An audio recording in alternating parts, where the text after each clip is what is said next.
Assalamualaikum warahmatullahi wabarakatuh.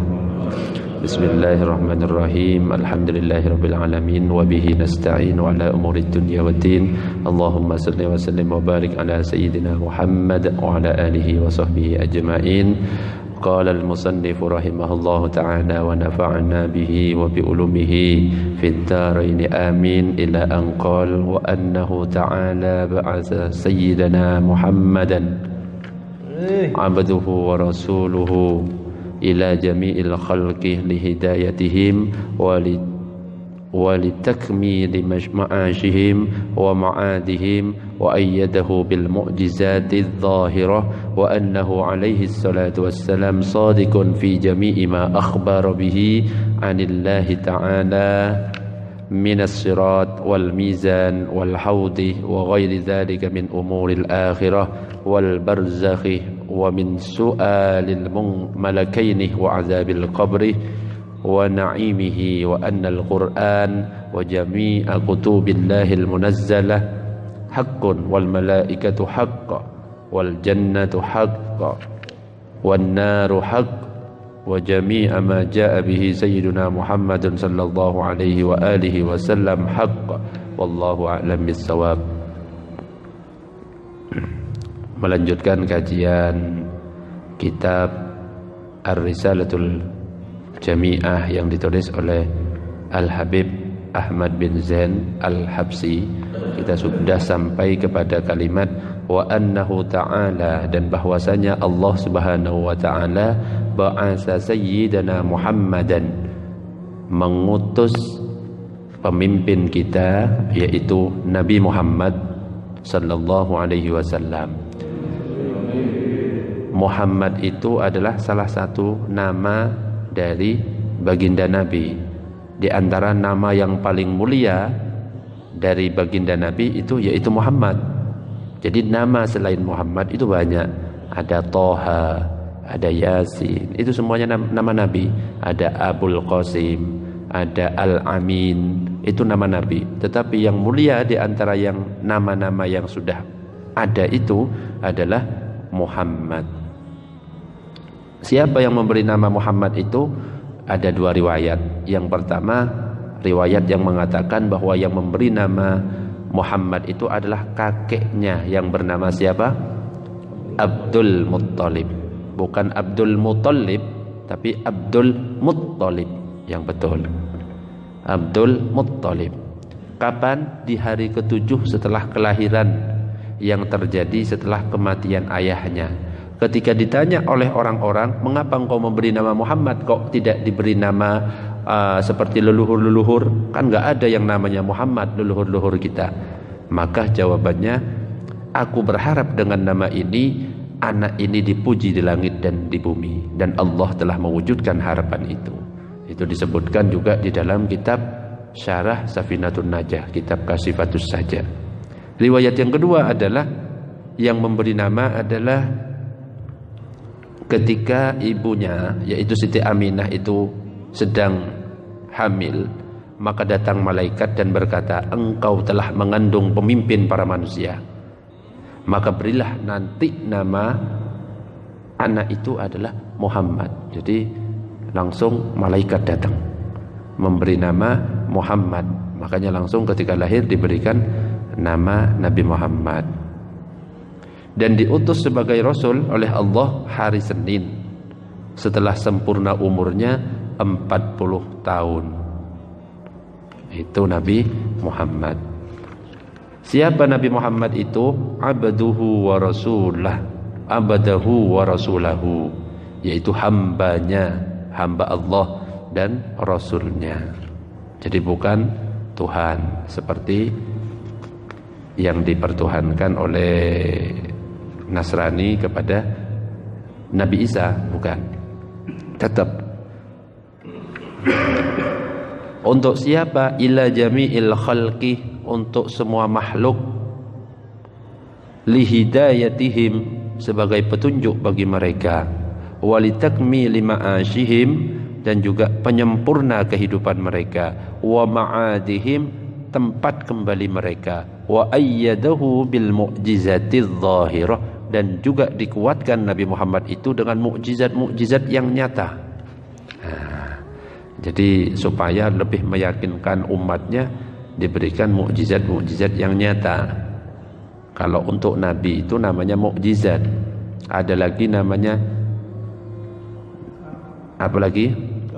Al-irhas. Ada. Apa itu al-irhas? Yang muncul pada diri seorang nabi sebelum dia mendapatkan wahyu, itu namanya irhas. Kalau setelah mendapatkan wahyu, setelah diutus, namanya mukjizat. Ada lagi yang namanya karomah.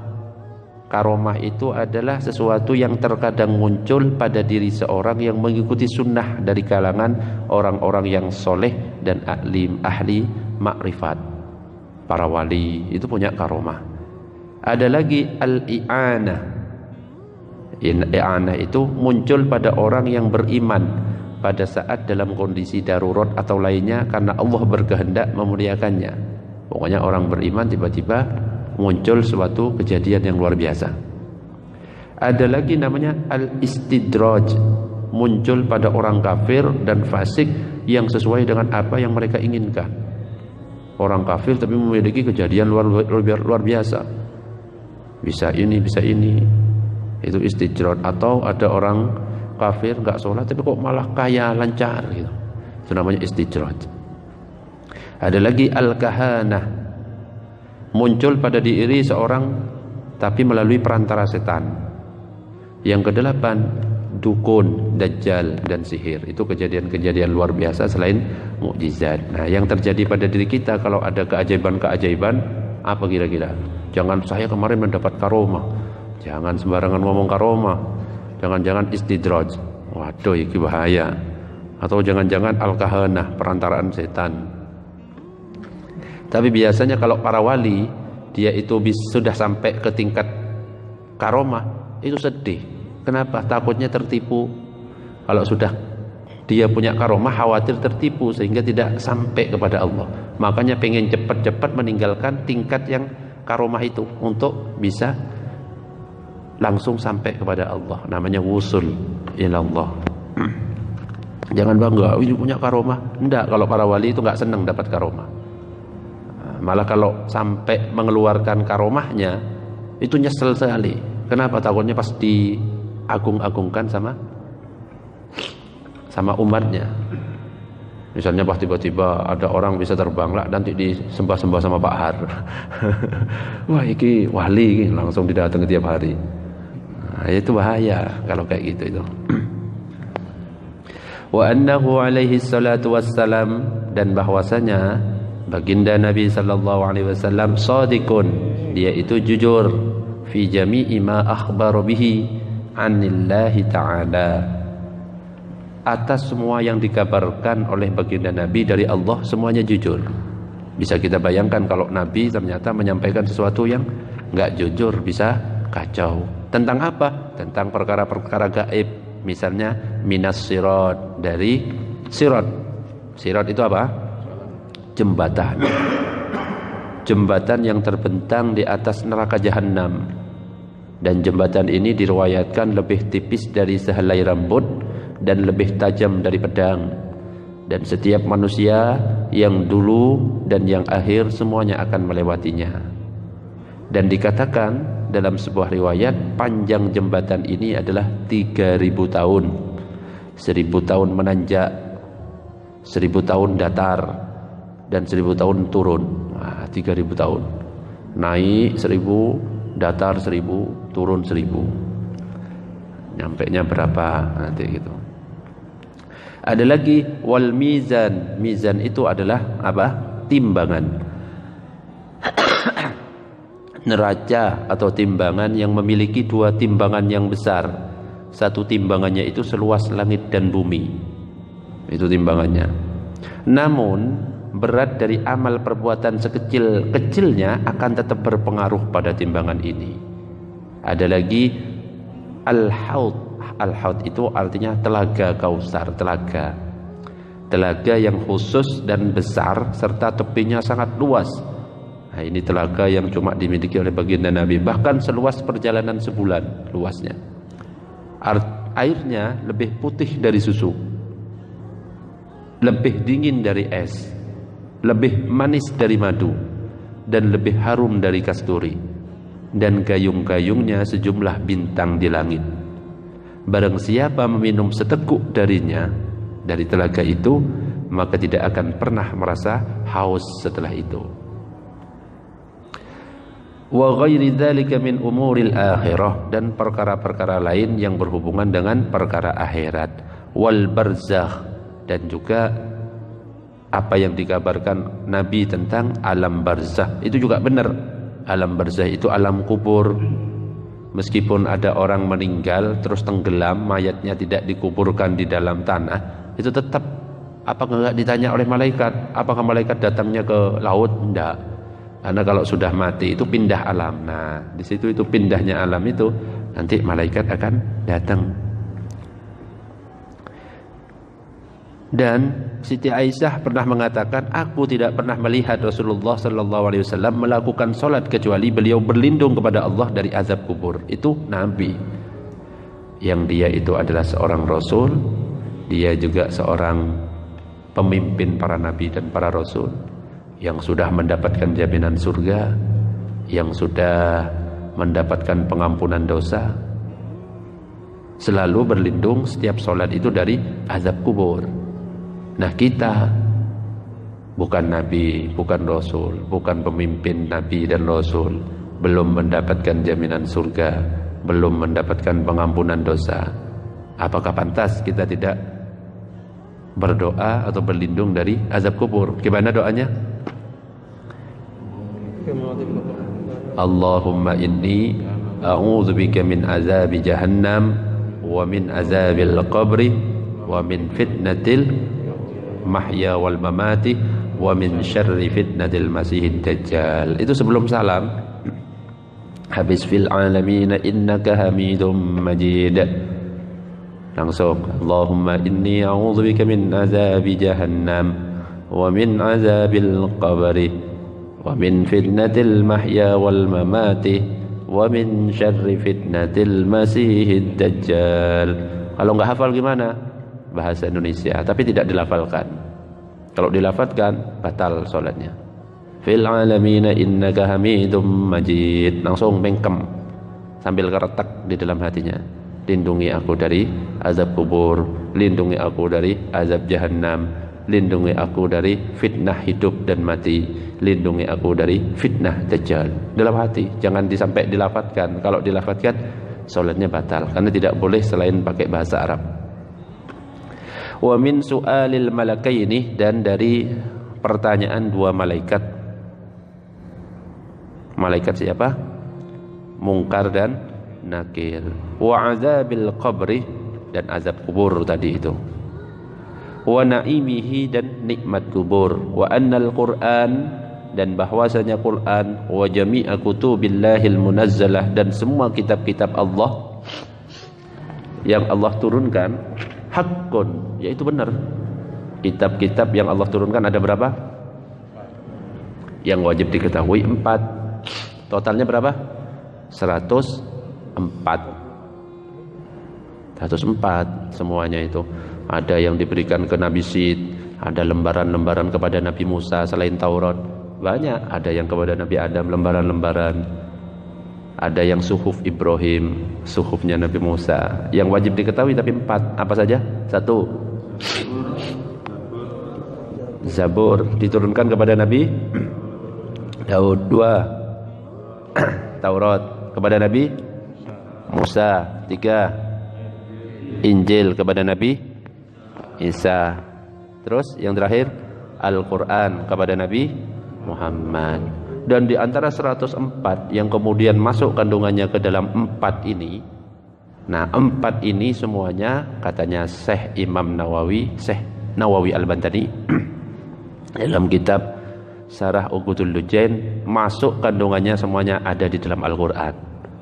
Makanya meskipun ada kitab Taurat asli, kita tidak boleh berhukum atau berpedoman ini ada Taurat asli, saya pakai kitab Taurat aja, nggak bisa. Setelah turun Al-Quran, wajib yang lain itu pindah kepada Al-Quran.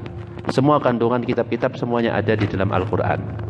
Dan Al-Quran itu semuanya kandungannya ada di dalam surat Al-Fatihah. Dan Al-Fatihah semua kandungannya ada di dalam kalimat Bismillahirrahmanirrahim. Dan kalimat Bismillahirrahmanirrahim itu ada kandungannya di titik, di huruf ba. Dan huruf ba itu ada di titiknya. Nah itu kalau dibahas panjang. Titiknya di mana? Pensilnya, ya enggak. Itu panjang. Ba-nya itu tafsirnya panjang, cuma ba tok. Nah, kalau Bismillah itu seandainya ditafsiri oleh Sayyidina Ali, gak cukup unta-unta puluhan itu untuk ngangkat tafsir dari Bismillahirrahmanirrahim. Wal jannatu haq, dan surga juga wal malaikatu haq, wal malaikah haq, dan para malaikat itu juga benar adanya.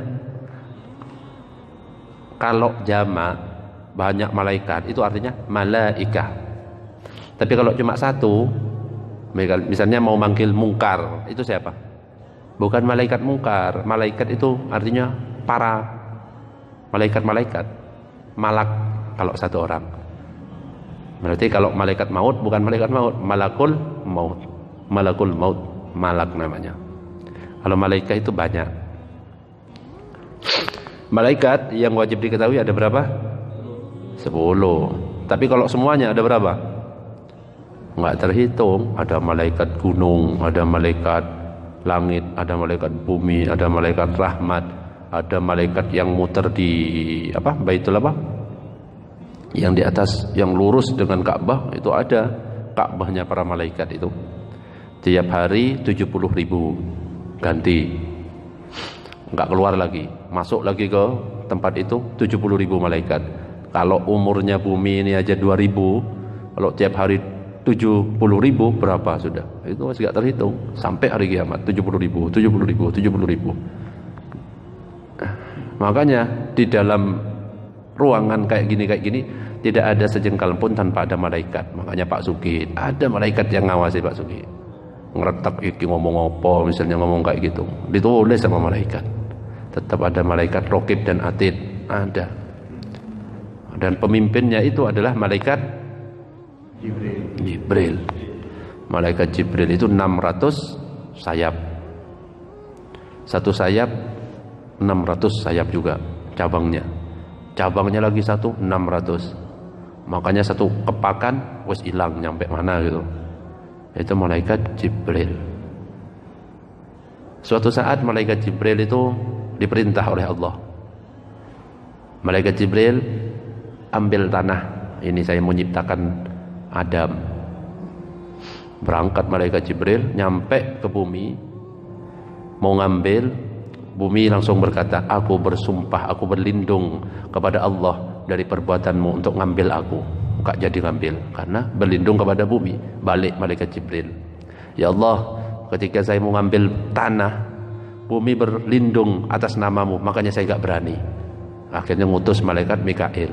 Mikail berangkat ambil tanah di bumi untuk mau buat Adam itu pertama. Berangkat lagi, berlindung lagi, aku berlindung dari kamu untuk mengambil dariku tanah. Aku berlindung kepada Allah. Nah, karena berlindung kepada Allah, balik lagi Mikail gak berani. Lapor, ini bumi berlindung atas namamu, saya gak berani.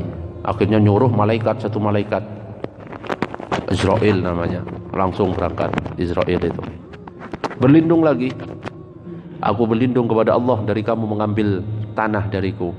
Tapi malaikat Israel enggak ngerespon, aku juga berlindung dari perkataanmu itu. Langsung diambil tanahnya. Makanya setelah itu malaikat Israel itu diangkat oleh Allah jadi malaikat maut. Tega gitu loh, langsung ngambil. Pokoknya ditanya, kenapa kamu kok tetap ngambil padahal bumi itu sudah berlindung atas namaku? Perintahmu lebih utama daripada sumpahnya bumi itu, makanya aku tetap ngambil. Makanya yang diambil langsung, yang diangkat sebagai malaikat maut Israel itu, karena tega, wis pokoknya siapa aja diambil. Itu ceritanya. Malaikat yang wajib diketahui ada berapa? 10. Coba disebutkan. Nah, ini akidah, ini harus tahu.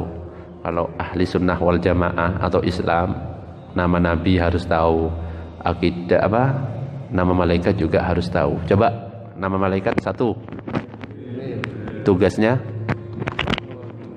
menyampaikan wahyu. Dua, Mikail tugasnya nggak ngerti, mengatur rezeki, mengatur hujan, itu malaikat Mikail. Tiga, apalagi malaikat Israfil, tugasnya niup trompet. Empat, malaikat Israel, tugasnya mencabut nyawa. 5 dan 6, malaikat Mungkar dan Nakir, tugasnya kok bisa mencabut nyawa gitu loh, saingan sama malaikat Israel gitu. Mungkar dan Nakir tugasnya, awas sudah tersinggung malaikat Mungkar dan Nakir, gak ditanya kapok. Malah enak. Malah enak gak ditanya. Hah? Malaikat Mungkar dan Nakir apa tugasnya? Bukan menjaga, menanyai. Bertanya di alam kubur enak kalau cuma dijaga, malah aman. Bertanya di alam kubur. Terus malaikat 78, Raqib dan Atid. Raqib yang di mana? Atid yang. Terus yang ke-9 malaikat Malik. Malaikat Malik adalah yang menjaga neraka. Yang 10 malaikat Ridwan, malaikat yang menjaga surga. Kalau malaikat Malik itu enggak pernah senyum dari diciptakan sampai sekarang. Makanya ketika Isra Mi'raj Nabi bertanya, "Wahai Jibril, itu siapa kok enggak senyum?" Itu malaikat Malik. Masa malaikat Malik jaga neraka senyum, ya enggak enak juga kan? Enggak takut. Kalau malaikat Ridwan senyum terus. Senyum. Nah, terus wal jannah hak. Surga juga hak. Ada surga Firdaus, itu surga yang tertinggi, tempatnya Nabi. Mudah-mudahan kita semuanya bisa masuk ke dalam surga Firdaus, berkumpul dengan baginda Nabi sallallahu alaihi wasallam. Ada lagi surga Aden, ada surga Khuld, ada surga Naim, ada surga Ma'wa, ada surga Darussalam, kemudian ada surga Darul Jalal. Itu nama-nama surga. Kalau pintu-pintu macam-macam, ada pintu duha, ada pintu untuk orang puasa, pintu apa? Royan, ada pintu tahajud, ada pintu ini. Pokoknya ya tergantung amalan-amalan, itu pintu-pintunya banyak nanti. Bisa saja satu orang itu dipanggil dari berbagai macam pintu karena rajin tahajud. Pintu tahajud manggil, "Hei Pak Awin," manggil. Pintu puasa juga manggil, "Hei Pak Awin." Pintu ini manggil semuanya. Nah, itu masalahnya, terus bingung mau masuk lewat mana Pak Awin. Gitu loh. Makanya Nabi mengatakan, mudah-mudahan engkau Abu Bakar, Umar bisa dipanggil oleh semua pintu itu semuanya. Gitu. Karena bingung, wes masuk pintu yang lain. Wan naru haqq, dan neraka itu juga hak. Wa jami'a ma jaa'a bihi sayyidina Muhammadun sallallahu alaihi wasallam, dan semua apa yang datang yang dikabarkan oleh baginda Nabi sallallahu alaihi wasallam itu semuanya benar. Misalnya tentang arsy, tentang Lauhul Mahfuz, tentang kolam, wis dan lain sebagainya. Wallahu a'lam bissawab.